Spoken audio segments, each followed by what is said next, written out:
Okay, where are we? Effective controls? Effective controls, we represent airflow systems. They manufacture air cleaners and dust collectors, and this is their model PCH2. Okay, so we have a blower that's generating vacuum, about 1,000 cubic feet of air per minute.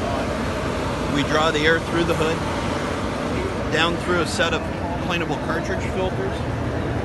Right now we have a brand new set of filters. It's pulling about 1 inch on the Magnahela gauge, and then clean air comes out the backside.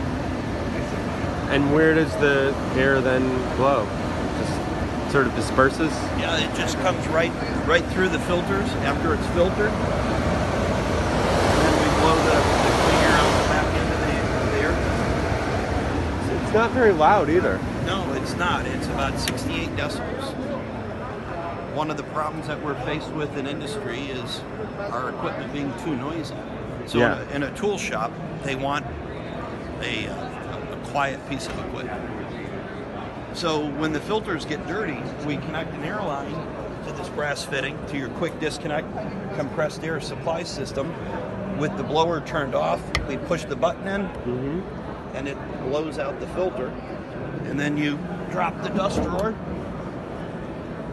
slide the drawer open, and dump out the material. You can see some residue left over in there. Oh, okay, the material goes in there. And you just dump it out.